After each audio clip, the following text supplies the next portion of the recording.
Hey everyone, Buddy here, back with another video. And WWDC, or the Worldwide Developers Conference, hosted by Apple annually, just concluded with some new, exciting software features that are coming soon. No new hardware was announced, sorry to say, but then again it is a developers conference, so nothing should be expected. Now, let's run through the most important things that went down relative to what the average consumer wants to know about. First up is with iOS. There's a better Siri that can read your apps and files better, and it will be on Mac OS as well, no longer called Mac OS X. The lock screen got a major redesign, now bringing widgets in the notification panel to the left of the screen with a swipe to the right, and the camera to the right with a swipe to the left. Now, the notifications do not darken the background when they appear either, and the notifications have gotten more in depth, and you can now do more with them from the lock screen, such as carry on a message with somebody from the lock screen. The control panel looks different now, and it has a dedicated music player if you swipe to the left. Also, another new feature is to combat the pressing of notifications, like when you get the Touch ID and you just want to wake it up, but then you go into your home screen. And it now has a rise to wake, so you just rise it to your face and it wakes up so you can see the notifications without having to press any buttons. And on the iPad, Safari now works with split screen. Photos is now exactly like Google Photos, and Map has gotten more like Google Maps as well. In my opinion, I would keep using Google's services at the moment. The music app pretty much got lyrics, and that was about it to the songs there, but still not enough to get me to use it and pay for it. The news app, which no one really uses either, I feel like, now has subscriptions in there. So if you're subscribed to the Wall Street Journal or other news sources, they're all in one spot in the news app. And they got updated. I mean, that was about it for those apps. Now let's move on to messages.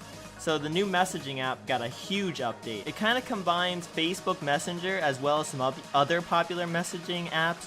It now includes stickers, invisible ink messages, which require you to wipe away the message to see it, or else it's hidden, smaller text to be sent in a normal size bubble, or a big emphasized movement to make it seem like super dramatic, like if you're saying wow and it bursts onto the screen, although it will not have a bigger bubble totally.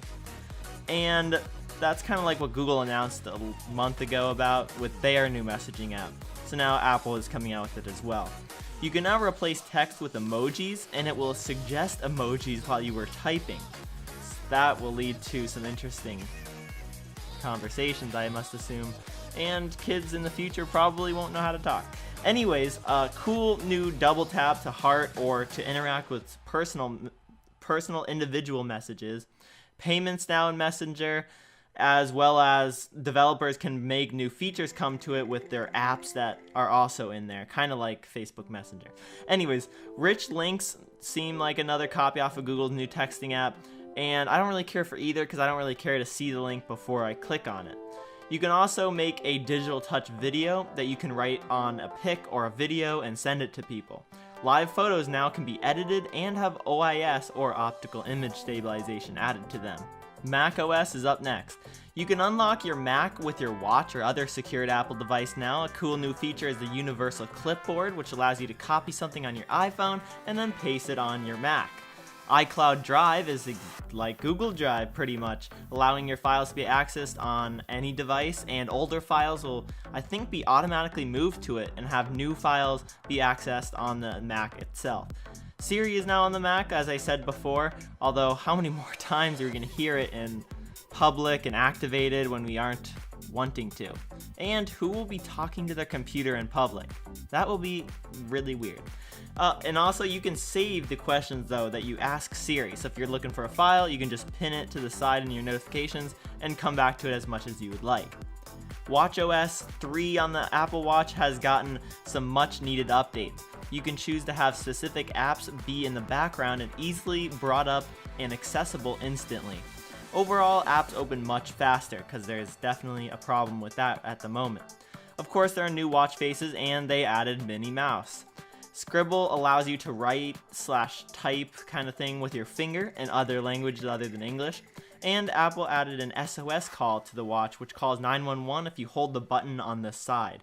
I see this going south kind of fast sometimes with accidental presses or not noticing, or your kid does it, which could be bad, but it's a great feature in certain situations and if you use it right. It also messages your emergency contacts and sends them to your location. Well, sends them a message about where your location is. Also, Apple made an app called Breathe. It tells you to breathe. On to tvOS. You can watch multiple shows at once, there's only a single sign-on to your Apple TV, and there's voice search that's better.